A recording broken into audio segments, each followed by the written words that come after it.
ওমর রে, চলতে চলতে যদি সরিষার দানা পরিমাণ গুনাহ করো, এর বিনিময়ে তোমাকে শাস্তি ভোগ করতে হবে, আল্লাহ বিচার করবেন।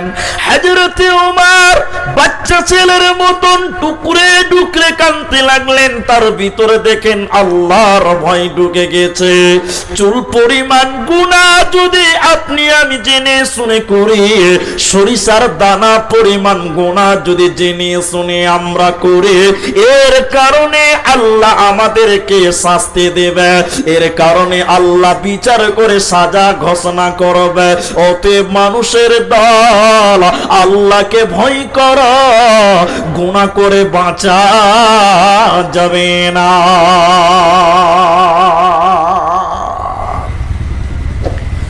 আল্লাহর ভয়, এই বিষয়ের উপরে যদি আপনি অটুট থাকতে পারেন, ভীতি সন্ত্রস্ত যে আমার আল্লাহ আমাকে দেখছে, আল্লাহকে জবাব দিতে হবে, কত লাভ আছে। বুখারী শরীফের ভিতরে দুইবার হাদিসটি পাওয়া যায়। বনি ইসরাইলের জামানে একটি লোক, হাদিসের রাবী হযরত আবু হুরায়রা, একজন মানুষ অনেক মানুষ মার্ডার করেছিল। সে বলছে এমন কোন পাপ নাই যে পাপ আমি করিনি বা আমার দ্বারাই হয়নি, সব রকম গুনাহ আমার হাতে হয়ে গেছে, আমার দ্বারা হয়ে গেছে। লোকটা যখন একটু বয়স হয়ে গেছে, ভীতু সন্ত্রস্ত হয়ে বলতে লাগলো, আমি এত পাপ করেছি, আমি মরলে জাহান্নাম যেতে হবে, তা আমাকে আল্লাহর কাছ থেকে বাঁচতে হবে, কি করে বাঁচবো? আমি যে সব রকম গুনাহ করেছি, কি করে বাঁচতে পারবো? লোকটা চিন্তায় চিন্তিত, এখন তার ভিতরে ঢুকে গেছে আল্লাহর ভয়। লোকটা ছেলেদেরকে ডাকলো, ছেলেদেরকে ডেকে বলছে লোকটা, বাবা জীবনে অনেক পাপ করেছি, আল্লাহ যদি আমাকে ধরতে পারে, ধরবে তো ইসলাম জাহান্নাম ঢুকিয়ে দিবে, আর কোনো বাঁচার পথ নাই। বেটা তোমাদেরকে বলছি, আমি যখন মারা যাব, আমার দেহটা, আমার শরীরটা সমুদ্রের কাছে নিয়ে যাবে, নদীর ধার সমুদ্রের কাছে নিয়ে যাবে বেটা। নিয়ে যাওয়ার পর আমার দেহটাকে পুড়িয়ে ছারখার করে দিবে। কেন? আল্লাহ যেন আমাকে, অর্থাৎ তোমাদের পিতাকে আল্লাহ যেন ধরতে না পারে, কারণ তোমাদের পিতা অর্থাৎ আমি অনেক পাপ করেছি, আল্লাহ ধরলেই আমাকে জাহান্নাম দিবে। আল্লাহ যেন ধরতে না পারে, তোমাদের পিতাকে পুড়িয়ে ছারখার করে দিবে। একটু মুখ খোলেন, আপনারা যারা আছেন একটু মুখ খোলেন। আল্লাহর কাছ থেকে পালাবার মতন ক্ষমতা পৃথিবীর কারো হবে? একটু বলুন, হবে? যত বড়ই কুখ্যাত হও, চাই বিখ্যাত হও, আল্লাহর পাকড়াও থেকে, আল্লাহর হাত থেকে পালাবার মতন ক্ষমতা আবু জাহালের হয়নি, ফেরাউনের হয়নি। শুধু তাই নয়, নবী মুহাম্মদুর রাসূলুল্লাহ সাল্লাল্লাহু আলাইহি সাল্লামের হয়নি। অতএব আল্লাহর কাছ থেকে কেউ পালাতে পারে না। কিন্তু লোকটা বলছে আল্লাহ যেন আমাকে ধরতে না পারে, আমাকে পুড়িয়ে দিও। তার কথা থেকে বোঝা যাচ্ছে লোকটার আল্লাহ সম্পর্কে জ্ঞান ছিল না। ছেলেরা তাই বলল, বাবা যখন মরে গেল, পিতা যখন মারা গেল, নিজের পিতার দেহটাকে কাঁধে করে সমুদ্রের কাছে নিয়ে গেল। সমুদ্রের কাছে নিয়ে যাওয়ার পর বাবার দেহটাকে সমুদ্রের তীরে আগুনে পুড়িয়ে ছারখার করে দিল। আগুনে পুড়িয়ে ছারখার করে দেওয়ার পর ওই পিতার ছাইগুলোকে দুই ভাগ করলো। পিতার ছাইগুলোকে দুই ভাগ করে দেওয়ার পর কলা নিসফাহু ফিল বাররি ওয়া নিসফাহু ফিল বাহার, অর্ধেক ছাইকে পানিতে সমুদ্রে ভাসিয়ে দিল, আর অর্ধেক ছাইকে হাওয়াতে উড়িয়ে দিল। তার বাবাকে আল্লাহ যেন ধরতে না পারে, তাই করলো। এবার আল্লাহ তাবারাক ওয়া তাআলা বিষয় হলো আল্লাহর ভয় এই জায়গাতে পেয়ে যাবেন। আল্লাহ তাবারাক ওয়া তাআলা আটলান্টিক মহাসাগরের সমুদ্রকে বলতে লাগলেন পানিকে, আল্লাহ বলছেন পানি আমার অমুক বান্দার ছাই তুমি যেখানেই নিয়ে গেছো না কেন তুমি ছাইগুলো জমা করে দাও। পানি আল্লাহর কথা শুনে, জল আল্লাহর কথা শুনে, সমুদ্র আল্লাহর কথা শুনে এবার সমুদ্র কি করল, ওই ছাইগুলোকে আল্লাহর সামনে জমা করে দিল। হাওয়া বাতাসকে আল্লাহ বলতে লাগলেন আমার সৃষ্টি বাতাস শুনে নাও, আমি তোমাকে আদেশ করেছি শোনো, আমার অমুক বান্দার ছাই তুমি হাওয়া যত দূর উড়িয়ে নিয়ে গেছো না কেন এক্ষুনি ছাইগুলোকে জমা করে দাও। বাতাস সেই ছাইগুলো আল্লাহর কাছে জমা করলো। এবার সমুদ্র ছাই জমা করলো, বাতাস জমা করলো। আল্লাহ তাবারাক ওয়া তাআলা ওই ছাইগুলো দিয়ে দেহ বানালেন, মানুষের বডি বানালেন, সেই ব্যক্তির বডি আল্লাহ বানালেন। বানানোর পর আজরাইল জানতো আগে আল্লাহর কাছে পৌঁছে রেখেছে। আল্লাহ সে আত্মাটা ওই দেহর ভিতরে ভরে দেওয়ার পর আল্লাহ তাবারাক ওয়া তাআলা এই লোকটাকে তখন আল্লাহ বলবেন বান্দা তুমি বলো, তুমি ছেলেদেরকে তোমার দেহ পুরাতে বলেছিলে কেন বলো, তোমার শরীরের দেহটা পুরাতে বলেছিলে কেন তোমার ছেলেদেরকে বলো।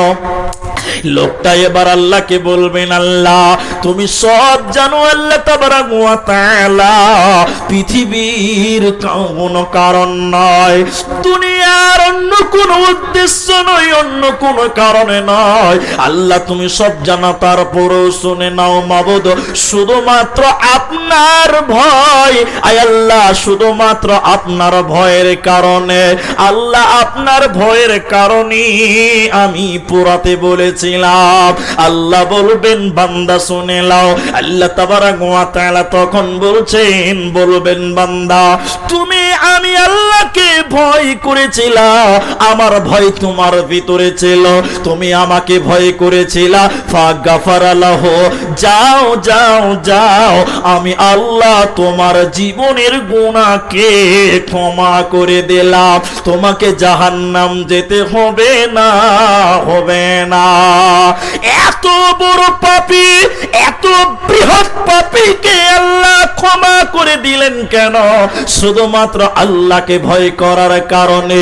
এজন্য আল্লাহ কোরআনে বারবার করে করে বলছে কথা, ইত্তাকুল্লাহ। কখনো আল্লাহ বলেছেন ইয়া আইয়ুহাল্লাযীনা আমানুত্তাকুল্লাহ, কখনো আল্লাহ বলেছেন ইয়া আইয়ুহান নাসুত্তাকু, আল্লাহকে ভয় করো। আল্লাহকে ভয় করলে ইহকাল এবং পরকাল দুই জায়গাতে কামিয়াব ভেঙে যাবে। আল্লাহর ভয়ের গুরুত্ব কত! আল্লাহর নবী তিনটি কথা একসঙ্গে বলছি, একটু গুরুত্ব দিবেন।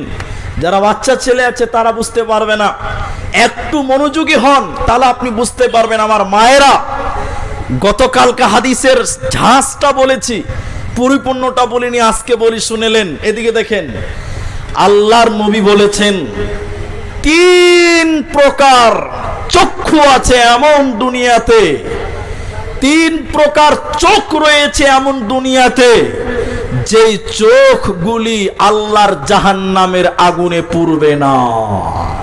সুবহানাল্লাহ বলবেন না? আল্লাহর জাহান্নামের আগুনে পুড়বে না। শুধু তাই নয়, অফিরায়াতিন, অন্যান্য হাদিসে পাওয়া যায় এমনও পৃথিবীতে তিন প্রকার চক্ষু রয়েছে যে চক্ষুগুলো জাহান্নাম আগুন দেখবেও না। বলুন সুবহানাল্লাহ।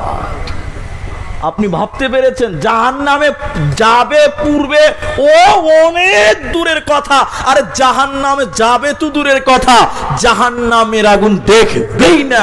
আরেকবার বলবেন না সুবহানাল্লাহ? কত মহৎ কথা! দেখেন সেই তিন চোখটা কোনটা আমার মায়েরা? সেই তিনটি চোখ কোন তিনটি চোখ? এক নম্বর নবী বললেন যেই চোখ আল্লাহর ভয়ে কাঁদে। আল্লাহর ভয় নাই। যে লোক আল্লাহর ভয়ে কাঁদে, যার চোখ দিয়ে আল্লাহর ভয়ে কেঁদে কেঁদে পানি ঝরে, সেই চক্ষু জাহান্নামের আগুনে জ্বলবে না, পুড়বে না, জ্বলবে না, পুড়বে না। আল্লাহর ভয়ের গুরুত্ব কত। তৃতীয় নম্বর, যেই চোখ আল্লাহর রাস্তায় পাহারা দেয়, তাম পৃথিবীতে মুসলিমদের উপর অত্যাচার, নির্যাতন, আর বিভিন্ন প্রান্তে বিশ্বের মুসলিম যুবকেরা আল্লাহর দ্বীনকে, মুজাহিদেরা আল্লাহর ঘরকে, আল্লাহর দ্বীনকে রাত্রি জাগরণ করে করে পাহারা দেয়। নবী বলেছেন, যেই চোখ আল্লাহর রাস্তায় পাহারা দেয়, ওই চোখ জাহান্নামের আগুনে পুড়বে না। সবাই জুড়ে বলুন সুবহানাল্লাহ। 3 নম্বরটা একটু মুশকিল, তারপরও বলি। 3 নম্বর, নবী বলছেন, যেই চোখ বেগানা নারী দেখলে নিচু হয়, ওই চোখ জাহান্নামের আগুনে পুড়বে না। আরেকবার বলুন সুবহানাল্লাহ। এখন বলুন, মেয়ে মানুষ দেখলে চোখ নিচু হয়? একটু বলুন, নিচু হয়? না, নিচু হয় না। এখন কিছু কিছু যুবক ছেলে জালসাতে এসেছে মেয়ে মানুষ দেখার লিগে। ঠিক বললাম না? বললাম? বলেন, এর ইমানের সঙ্গে বলেন। এখন কিছু কিছু ছেলে জালসাতে এসেছে বেটি ছেলে দেখার লিগে, অমুকের মেয়ে দেখার জন্য, অমুকের বেটি দেখার জন্য জালসাতে এসেছে। এই চোখ কোনোদিন মেয়ে দেখলে নিচু হয়নি। হয়েছে? দুঃখ করবেন না, আমাদের সমাজে কিছু দুশ্চরিত্র বয়স্ক মানুষ আছে, আমার মতন চশমা লাগিয়েছে, 4 চোখ, বেটি ছেলে দেখছে তো চোখ একদম টেঁড়া করে চশমার উপর দিয়ে বেটি ছেলের দিকে দেখছে। এরকম কিছু দুশ্চরিত্র আছে। আপনারা কি বলছেন? হ্যাঁ না বলবেন, কি বলবেন না? ঠিক আছে না? মেয়ে মানুষ দেখলে চোখ নিচু করতে হবে, করি না। তবে হ্যাঁ, আপনি বলবেন, আব্দুর রহমান, রাস্তাতে চললে তো বেটি ছেলে দেখতে পাওয়াই যাবে। ঠিক আছে, একবার দেখেছেন মেয়ে মানুষ সামনে পড়েছে, চক্ষু নিচু করতে হবে, দ্বিতীয়বার দেখা? একবার দেখে নিয়েছেন, যথেষ্ট, সঙ্গে সঙ্গে চোখ নামাতে হবে। সমস্যা কি ভাই?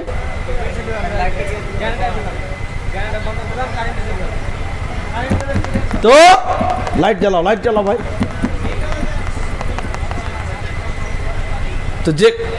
তো যে কথা বলছিলাম, 3 শ্রেণীর চক্ষু। তার একটা হলো যেই চক্ষু আল্লাহর ভয়ে কাঁদে। আল্লাহর ভয়ে কাঁদার গুরুত্ব কত। ওয়ান আবি হুরায়রা রাদিয়াল্লাহু তাআলা আনহু, বিরাট লম্বা হাদিসের শেষ প্রান্তে একটি শব্দ আপনাদের সামনে বলি, ওয়ারাদুলুন যাকারাল্লাহু খালিয়ান ফাফাজাতুহু আইনাহু। আল্লাহর নবী বলছেন, আমার মায়েরা ভাইয়েরা, নবীজি বলেছেন, যে ব্যক্তি আল্লাহর ভয়ে কাঁদবে, আল্লাহর ভয়ে ক্রন্দন করে, যার চোখ দিয়ে আল্লাহর ভয়ে কান্নার অস্ত্র পড়ে, তাতাজাফা জুনুবুহুম আনিল মাজাজি।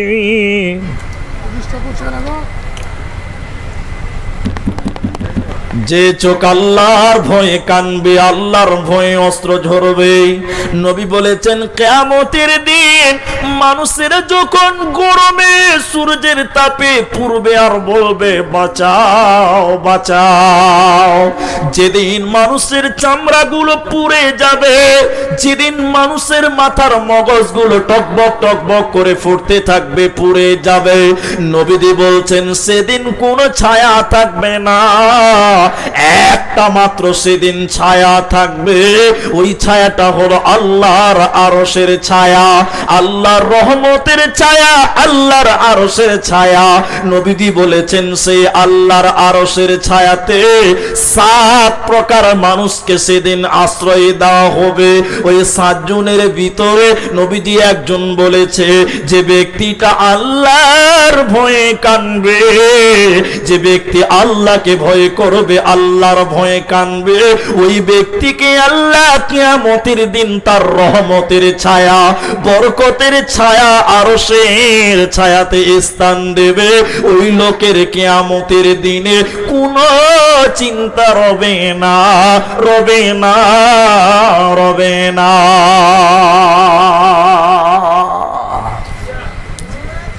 ওগুলোই করো, খালি খুচুর খুচুর করে ওগুলোই করো। তো আল্লাহর ভয়। চলুন আর একটু আপনাদেরকে আগে নিয়ে যাই, আল্লাহর ভয়ের আর একটু গুরুত্ব আপনাদেরকে বলি।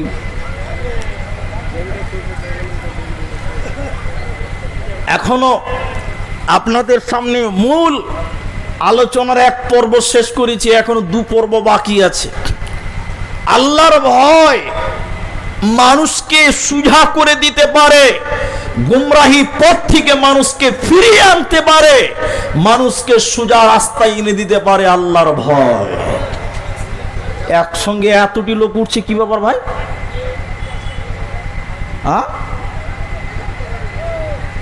ভাই এইভাবে উঠছে কেন? বসেন। আপনাদেরকে যে বিষয়টা আমি নিয়ে আলোচনা করছি যে আল্লাহর ভয়, এখন আপনাদের একটা প্রশ্ন করব, আপনারা একটু উত্তর দেবেন, তাহলে আপনাদের আর একটু বুঝাতে পারবো। সেটা কি? একটা লোক 45 বছর বয়স, এখন পর্যন্ত ভদ্রলোক নামাজ পড়ে না। এরকম 45 বছরের বেনামাজি আপনাদের গ্রামে আছে? হ্যাঁ, অনেক আছে।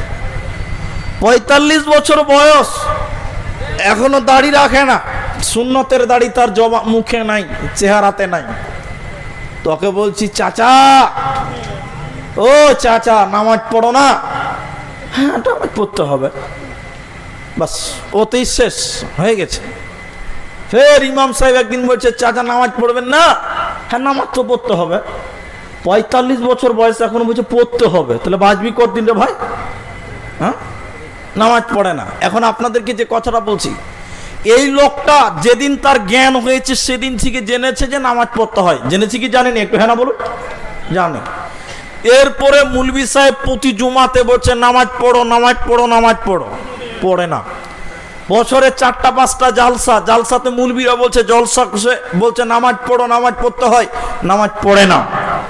এরপরে মাদ্রাসাওয়ালারা বলছে সব সময় নামাজের কথা শুনছে, জানছে, শুনছে, জানছে, কিন্তু মানে না। কেন মানে না? কেন মানে না? মানছে না কেন? তো ওলামা ইকরাম বলছে না মানার অনেক কারণ। তার ভিতরে একটা উল্লেখযোগ্য কারণ হলো ওই লোকটার ভিতরে আল্লাহর ভয় নাই। ঠিক বললাম না ভুল বললাম? একটা লোকের ভিতরে যদি আল্লাহর ভয় চলে আসে, অটোমেটিক সে আল্লাহর পথে ফিরে চলে আসবে। কিন্তু বারবার বলেও তাকে আল্লাহর পথে আনা যাচ্ছে না, একটাই কারণ, আখেরাতের জ্ঞান, আল্লাহর ভয় নাই। চলুন আপনাদের আখেরাত দিয়ে দেই, আপনাদের আল্লাহর ভয় ঢুকে যাক। আখেরাতের ব্যাপারে আপনাদের 2টি গুরুত্বপূর্ণ কথা। মায়েরা, বোনেরা আমার, কিয়ামতের ময়দানে কিছু কিছু জান্নাতীরা জাহান্নামের দিকে তাকিয়ে দেখবে। জান্নাতীকে তারা যেমন জাহান্নাম দেখতে পারবে, ওই রকম মিনি পর্দার মতন কিছু জান্নাতীরা জাহান্নামের দিকে তাকিয়ে জাহান্নামের গেটম্যান ফেরেশতা, দারওয়ান ফেরেশতা, ওই ফেরেশতাটার নাম হলো মালিক ফেরেশতাকে বলবে, ও জাহান্নামের গেটম্যান মালিক, ও জাহান্নামের দারওয়ান ফেরেশতা, তুমি বলো এরা আমাদের প্রতিবেশী, এরা আমাদের আপনজন, এরা আমাদের ভাই ব্রাদার, এরা কেন জাহান্নাম গেল, কেন তাদের জাহান্নাম দেওয়া হলো? মালিক ফেরেশতা, তুমি জাহান্নামের গেটম্যান, তুমি বলে দাও। জাহান্নামের গেটম্যান ফেরেশতা মালিক বলবে, ও জান্নাতি ভাইরা, ও আল্লাহর জান্নাতি বান্দা বান্দিরা, তারা কেন জাহান্নাম গেল আমাকে জিজ্ঞাসা করতে হবে না, সরাসরি তোমরা তাদেরকে আজকে জিজ্ঞাসা করো। সূরা মুদাসসিরে আল্লাহ তাবারাক ওয়া তাআলা বলেন, জান্নাতীরা যখন জাহান্নামীদের ব্যাপারে প্রশ্ন করবে, মুজরিমদের ব্যাপারে, ইয়াতাসাআলুনা আনিল মুজরিমিন, জাহান্নামীদের ব্যাপারে যখন জান্নাতীরা বলবে, আল্লাহ এরা কেন কিসের কারণে তাদেরকে জাহান্নাম দেওয়া হলো, এরা আমাদের আপনজন, এরা আমাদের পরিবারের অন্তর্ভুক্ত, এরা আমাদের প্রতিবেশী, এরা কেন জাহান্নাম গেল? ও জাহান্নামীরা তোমরা বলো। জাহান্নামীরা কেঁদে কেঁদে চারখানা কারণ বলবে। শুনেলেন, আল্লাহর ভয় আপনার ভিতরে আসবে। জাহান্নামীরা কেঁদে কেঁদে চারখানা কারণ বলবে, আমরা জাহান্নাম কেন এলাম। প্রথম নম্বর কারণ বলবে, ক্বালু লাম নাকু মিনাল মুসাল্লিন, আমরা দুনিয়াতে মুসল্লি ছিলাম না, আমরা দুনিয়াতে নামাজ কায়েম করিনি, আমরা দুনিয়াতে বেনামাজি ছিলাম। এ বেনামাজি থাকার কারণে, নামাজ না পড়ার কারণে আমরা জাহান্নামে এলাম। অতএব শুনিলেন, যে লোকটা নামাজ কায়েম করবে না, ওই লোকটা আল্লাহর জাহান্নাম চলে যাবে, জান্নাত যাবে না। জাহান্নামীরা কেঁদে কেঁদে দ্বিতীয় নম্বর উত্তর দিবে, জান্নাতীদেরকে বলবে, ও জান্নাতীরা, জাহান্নামে আমরা এসেছি তার দ্বিতীয় কারণ, ওয়ালাম নাকু নুতইমুল মিসকিন, আমরা দুস্থ গরীব ইতিম মিসকিনদেরকে খাবার দিতাম না, মিসকিনদেরকে আহার করাইনি। মিসকিনদের খাবার না দেওয়ার কারণে আমরা জাহান্নামে এলাম। জাহান্নামীরা কেঁদে কেঁদে তিন নাম্বার যে কারণ বলবে, ভাইরা মায়েরা আমার, সেটি হলো ওয়া কুন্না নাখুদু মাল খাইদিন, অনর্থক বকবক করে বেড়াতাম, গীবাত করে বেড়াতাম, পরনিন্দা করে বেড়াতাম, পরচর্চা করে বেড়াতাম। এরই কারণে আল্লাহ আমাদেরকে জাহান্নাম দিল। আর চতুর্থ নম্বর কারণ, আল্লাহ তাবারাকা ওয়া তাআলা কোরআনে বলেছে, ওয়া কুন্না নুকাদ্দিবু বিয়াউমিদ্দিন, আমরা আল্লাহর দিন, বিচারের দিনকে আমরা অস্বীকার করেছিলাম। দুনিয়াতে আল্লাহকে ভয় করিনি, আল্লাহর ভয় নিয়ে দুনিয়া ঘুরিনি। এর কারণে আল্লাহর রাস্তা থেকে আমরা বিমুখ হয়ে গেছিলাম, সোজা রাস্তা থেকে আমরা পথভ্রষ্ট হয়ে গেছিলাম। এরই কারণে আমাদেরকে জাহান্নাম যেতে হলো, এরই কারণে আমরা জাহান্নামে এলাম। অতএব মুসলমান, আল্লাহর ভয় না থাকার কারণে মানুষেরা পথভ্রষ্ট হয়, আল্লাহর পথ থেকে বিমুখ হয়ে যায়। এরই কারণে আল্লাহ তাদেরকে জাহান্নাম দেন। এদের বাঁচার উপায় রবে না, রবে না, রবে না। ভয় করুন আল্লাহকে, সৃষ্টিকর্তাকে। তাই আল্লাহ তাবারাকা ওয়া তাআলা বলছেন, শোনেন, মুমিন কে? মুমিন কে? আল্লাহর কথা শুনলে যার ভিতরে ভয়, যার ভিতরে ভীতু সন্ত্রস্ত হয়ে যায়, এই লোকটা হলো প্রকৃত মুমিন, এই লোকটা হলো প্রকৃত মুমিন। আল্লাহকে ভয় আমরা করতে পারি না। চলুন আর একটু কথা আপনাদেরকে শেয়ার করতে চাই। পরিবেশ আমাদের দিকে নিয়ে আসবো ইনশাআল্লাহ। পানি বোতল, আমরা আমাদের পরিবেশটা সুন্দর করে রাখুন। বিসমিল্লাহ।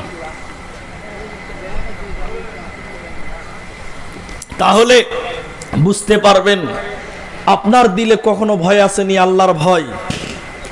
যেদিন আপনার আব্বা মারা যাবে, যেদিন মা মারা যাবে, কাঁধে করে কবরে যেদিন নামিয়ে দিয়ে আসবেন, সেদিন বুঝবেন এই দুনিয়া, এই দুনিয়া, এই দুনিয়া কিছুই নয়, এই দুনিয়া কিছুই নয়।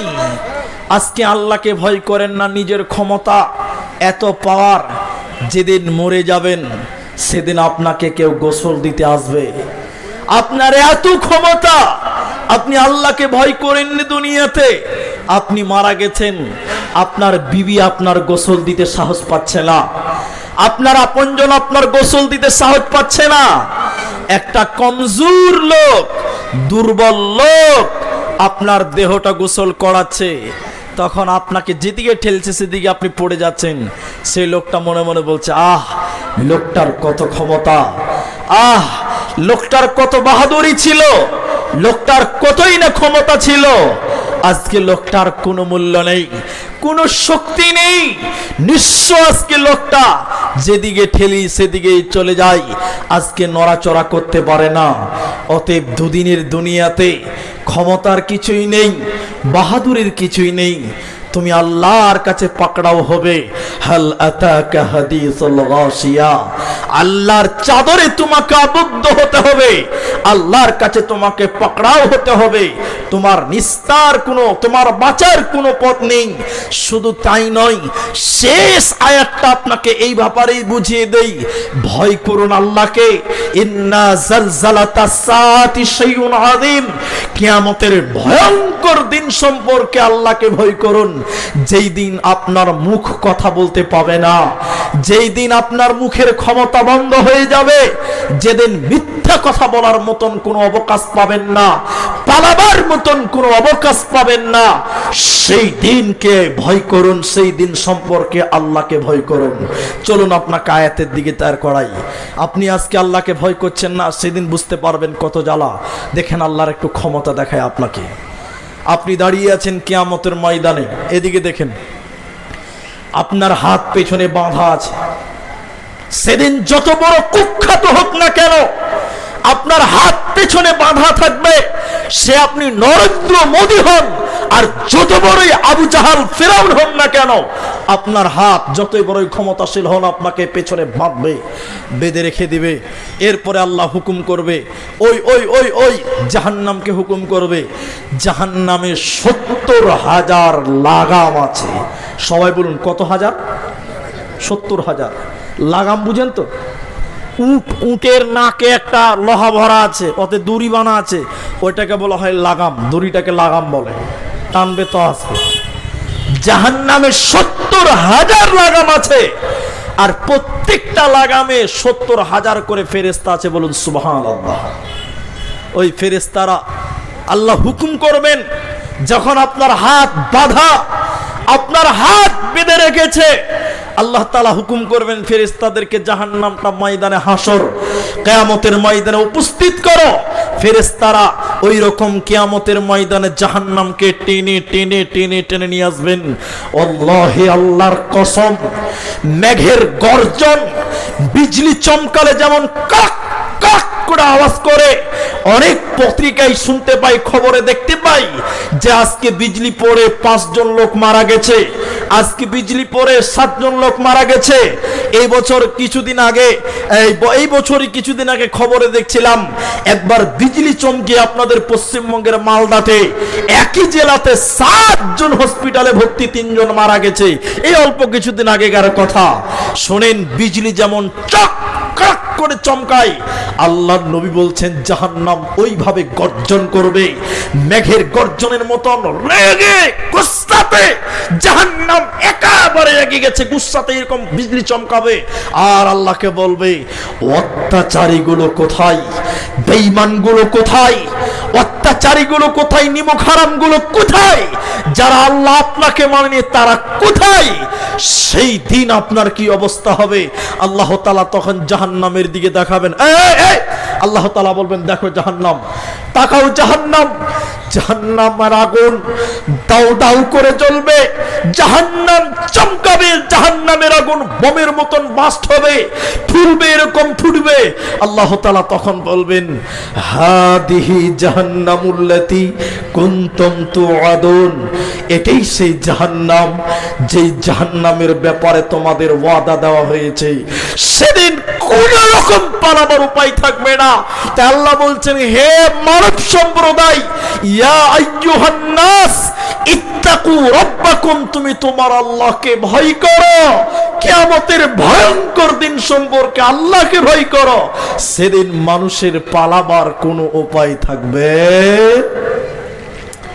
হাত বাঁধা, পা বাঁধা, সামনে জাহান্নাম দাও দাও করে জ্বলছে।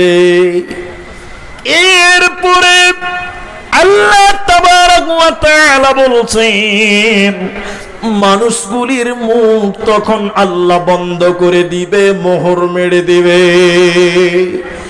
আল-ইয়াওমা নাখতিমু আলা আফওয়াহিহিম, আল্লাহ তাবারক ওয়া তাআলা বলেন, মানুষের মুখ তখন মোহর মেরে দিবে, সিলাই করে দিবে। মানুষের জবান দিয়ে কোনো কথা বের হবে না, মুখ দিয়ে কোনো কথা বের হবে না। ওয়াতুকাল্লিমুনা আইদিহিম, বন্ধুরে সেদিন আপনার হাত কথা বলবে। হাত বলবে আল্লাহ এই হাত দিয়ে গরিব মানুষকে থাপ্পড় মেরেছিল, বহরমপুরে রিকশাওয়ালাকে চর মেরেছিল, গরিবের উপরে জুলুম করেছিল। হাত বলবে আল্লাহ এই হাত দিয়ে সুদের টাকা গুনেছিল, ঘুষের টাকা গুনেছিল। মুখকে আল্লাহ সিলাই করে দেওয়ার পর ওয়াতুকাল্লিমুনা আইদিহিম, মানুষের হাত তখন কথা বলবে। শুধু তাই নয়, ওয়াতাশহাদু আরজুলুহুম, তখন মানুষের পা সাক্ষী দেবে। পা আল্লাহকে বলবেন আল্লাহ তোমার হাত যা বলেছে সত্য কথা বলেছে, আল্লাহ বিচার করে দাও, বিচার করে দাও। ও মুসলমান, দুনিয়াতে আল্লাহকে স্মরণ করলে না, আল্লাহর ভয় আল্লাহর ঘরে গেলে না, সেদিন পালাবার উপায় রবে না, রবে না। অতএব দুনিয়াতে হুঁশিয়ার হয়ে যাও, আল্লাহকে ভয় কর। আল্লাহ নবী বলছেন তুমি যদি আল্লাহকে যথাযোগ্যভাবে ভয় করতে পারো, তোমার রুজির কোনো অভাব হবে না। সুবহানাল্লাহ বলবেন না? রুজি নিয়ে চিন্তিত, খাবার নিয়ে চিন্তিত, হারাম হালালের কোনো পার্থক্য করি না, বুঝার চেষ্টা করি না। আল্লাহ পাখিকে যেরকম রুজি দিচ্ছে, পূর্ণাঙ্গ আস্থা ভরসা করে আল্লাহকে যদি ভয় করুন, ওই পাখির মতন আল্লাহ রুজি দিবে। আপনি বলবেন মাওলানা ভাই, আব্দুর রহমান ভাই, পাখির মতন রুজি থেকে আমাদের চলবে? জি না, পাখির কোনো চিন্তা নাই। সকালবেলা দেখবেন গাছ থেকে নেমে চলে গেল, কোথায় তার রুজি আছে সে নিজেও জানে না, কোথায় তার জন্য বরাদ্দ আছে জানে না। সকালে ঘুম থেকে খালি পেটে বের হয়, সন্ধ্যাবেলা পেট ভর্তি করে পাখি আপন বাসায় ফিরে আসে। তার রুজির কোনো টেনশন আছে? কোনো চিন্তা নাই। আল্লাহর নবী বলছেন আল্লাহকে ভয় করো। আল্লাহকে যদি যথাযোগ্য ভয় করতে পারো, তোমার রুজির কোনো অভাব হবে না, রুজির কোনো চিন্তা হবে না। ওই লোকের ভিতরে ভয় নেই, ওই লোকের ভিতরে আল্লাহর ভয় নেই, ওই লোকের ভিতরে আল্লাহর ভয় নাই যে প্রকাশ্যে গুনাহ করে নিজে ইতস্তবোধ করেন হয় না, নিজে লজ্জাবোধ মনে করে না, নিজেকে ছোট করে না, প্রকাশ্যে গুনাহ করে। এই লোকের ভিতরে আল্লাহর ভয় নাই। মর্মে একটি হাদিস আপনাদের সামনে তুলে দেই। নবীজি বলেছেন একটা মহিলা, একটা মেয়ে, মেয়েটার অপরাধ কি? একটা বিড়ালকে, বিড়াল বুঝেন তো? বিড়াল বুঝেন তো আপনারা? বিল্লি। একটা বিড়ালকে একটা মেয়ে বেঁধে রেখে দিয়েছে। বিড়ালটাকে খেতেও দেয় নাই, বিড়ালটাকে ছেড়েও দেয় নাই। বিড়ালটাকে খেতেও দিল না, বিড়ালটাকে ছেড়েও দিল না। খেতে দেয়নি, বাধা আছে। না খেয়ে থাকতে বিড়ালটা অনাহারে মারা গেল। আল্লাহর নবী বলছেন এই মেয়েটা আল্লাহর জান্নাত যাবে না। কেন? এই মেয়েটার আল্লাহর ভয় নেই। এই মেয়েটার ভিতরে যদি আল্লাহর ভয় থাকতো, ওই বিড়ালকে খেতে না দিলে তাহলে গলা থেকে ছেড়ে দিত, আল্লাহর জমিনে বিড়াল খেয়ে বেঁচে যেত। এই মেয়েটার ভিতরে আল্লাহর ভয় নেই, এই মেয়েটা জান্নাতি যাবে না, এই মেয়েটা জাহান্নাম যাবে। এজন্য মুহাদ্দিসিন ইকরাম বলেন, প্রকাশ্যে গুনাহ করে আল্লাহকে ভয় করে না, নিজেকে ইতস্তবোধ মনে করে না, আমি নিজেকে ছোট করে না, হায় আমি এত বড় অপরাধ করলাম, আমি লজ্জিত, আল্লাহর কাছে কান্নাকাটি করে না, এই লোকের ভিতরে আল্লাহর ভয় নেই, এই লোকের ভিতরে আল্লাহর ভয় নেই। চলুন আমরা কি করতে পারি? পরকালে কামিয়াব হতে গেলে বেশি বেশি করে তওবা করুন, আল্লাহকে ভয় করুন। মাঝে মাঝে রাত্রিবেলায় 2 রাকাত নামাজ পড়ে আল্লাহর কাছে কান্দাকাটি করে আল্লাহকে বলুন, আল্লাহ তুমি আমার জীবনের গুনাহকে মাফ করুন। বেশি বেশি করে দোয়া করবেন, আল্লাহুম্মা হাসিবুনি হিসাবান ইয়াসীরা, আল্লাহুম্মা হাসিবুনি হিসাবান ইয়াসীরা। আল্লাহ তুমি আমার হিসাবকে সহজ করে দাও, আল্লাহ তুমি আমার হিসাবটাকে আসান করে দিও। কারণ আল্লাহ যদি কোন মানুষের কাছে হিসাব চায়, এই লোক আল্লাহর সামনে হিসাব দিতে পারবে না। এই জন্য বেশি বেশি করে নামাজ পড়ুন, আল্লাহর কাছে কান্নাকাটি করুন, ইস্তিগফার করুন, আর আল্লাহকে বলুন, আল্লাহ আমরা গুনাহগার, আমরা অপরাধী, আল্লাহ আপনি আমাদের ক্ষমা করুন, আল্লাহ আমাদেরকে মাফ করুন। কারণ আল্লাহর কাছে বাঁচান না হলে আমাদের কোনো উপায় থাকবে না। চলুন আপনাদের মূল বিষয়, আজকে আপনাদের ঈদগাহার জালসা। যে মা আপনার মারা গেছে, যে বাপ আপনার মারা গেছে, যারা আমাদের কাছ থেকে বিদায় হয়ে গেছে, এই হাদিসগুলো আপনাকে জিজ্ঞাসা করব এবং একটা একটা করে কথা আপনাদের জিজ্ঞাসা করব, উত্তর দেবেন। তাহলে আপনাদেরকেও আমি কিছু বুঝাতে পারবো, তাহলে আপনাদের মূল বিষয়টি আমি আপনাদের সামনে উপস্থাপন করতে পারবো। সেটা কি? এদিকে দেখেন, আপনার মা বাবা এরা মারা গেছে, আপনি সারা রাত নফল নামাজ পড়লেন, নামাজ পড়ছেন আর হাত তুলে কান্নাকাটি করছেন, আল্লাহ আমার মা মরে গেছে, আল্লাহ আমার আব্বা মারা গেছে। সারা রাত নামাজ পড়ে কান্নাকাটি করলেন। একটু মুখ খুলে আপনারা বলবেন, মায়ের কবরের শাস্তি বন্ধ করা যাবে?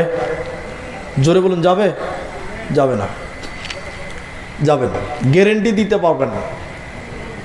আপনার দুয়ায় আপনার মায়ের কবরের শাস্তি বন্ধ হয়ে যাবে, এই গ্যারেন্টি পৃথিবীর কেউ দিতে পারবে না, যেহেতু সরাসরি কোনো হাদিস নেই। আপনার মা মরে গেছে, আপনার বাপ মরে গেছে, নফল রোজা করছেন, নফল রোজা করছেন, যতই নফল রোজা করেন মা বাপের কবরের শাস্তি আপনি বন্ধ করতে পারবেনই, এই গ্যারেন্টি আপনি দিতে পারবেন না। পারবেন? পারবেন না। কিন্তু এমন আমল আছে, এমন আমল আছে যেটা আমি আপনাকে বলছি, আমল শুনেন, যে আমল করলে আপনার মা বাপের কবরের শাস্তি বন্ধ হয়ে যাবে, সরাসরি হাদিসে রয়েছে। সেটা কি? আল্লাহর নবী বলছেন, কেউ যদি মৃত ব্যক্তির জন্য দান করে, কেউ যদি মৃত ব্যক্তির জন্য দান বা সাদকা করে, দান করে সাদকা করে, নবীজি বলছেন মৃত ব্যক্তির সঙ্গে সঙ্গে কবরের শাস্তি বন্ধ করে দেওয়া হয়। বলুন সুবহানাল্লাহ। কেমন বন্ধ করে দেওয়া হয়? তিনি বলছেন, আগুনে পানি ঢেলে দিলে যেমন আগুন নিভে যায়, মৃত ব্যক্তির জন্য যদি দান করা হয়, মৃত ব্যক্তির জন্য যদি সাদকা করা হয়, ঠিক অনুরূপ তার কবরের শাস্তি সঙ্গে সঙ্গে বন্ধ করে দেওয়া হয়। যদি দুনিয়াতে লাভবান হতে চান, আপনি ড্রাইভার, আপনি ড্রাইভারি করেন, আপনার আগামীতে কোনো বিপদ হতে পারে, অ্যাক্সিডেন্ট হয়ে যেতে পারে, এটা আপনি বলতে পারেন না। তবে রাসূল বলছেন, দানের এমন ক্ষমতা, as-সাদাকাতু তারাদ্দুল বালা, দান সাদকা মানুষের বালা, মানুষের বিপদ, মানুষের মুসিবতকে দূর করে দিতে পারে। আপনার অ্যাক্সিডেন্ট দানের মাধ্যমে আল্লাহ দূর করে দিতে পারে। আপনার ব্যবসায় লস হতে পারে, যাচ্ছে, আপনি দান করলেন, আপনার ব্যবসার লস বন্ধ হয়ে যেতে পারে। রাসূল সাল্লাল্লাহু আলাইহি ওয়াসাল্লাম বললেন, দান করলে মৃত ব্যক্তির কবরের শাস্তি বন্ধ হয়, দান করলে বালা মুসিবত দূর হয়। 3 নম্বরে রাসূল সাল্লাল্লাহু আলাইহি সাল্লাম বললেন, শোনো, as-সাদাকাতু বুরহানুন, দান সাদকা হলো দলিল, দান এবং সাদকা হলো জান্নাতের দলিল। অতএব আল্লাহকে সন্তুষ্ট করার জন্য, আল্লাহর ভয়ে যদি কেউ দান করে, আল্লাহকে রাজি খুশি করার জন্য, আল্লাহর নৈকট্য লাভের জন্য যদি কেউ দান করে, সাদকা করে, রাসূল সাল্লাল্লাহু আলাইহি সাল্লাম বলছেন, এই লোককে কিয়ামতের দিন তার হাতে জান্নাতের সার্টিফিকেট দিয়ে দেওয়া হবে, দলিল দিয়ে দেওয়া হবে। বলুন সুবহানাল্লাহ। as-সাদাকাতু বুরহান, দান সাদকা হলো দলিলের মতন। আমার ভাইয়েরা, এই যে বড় কাগজ দেখি,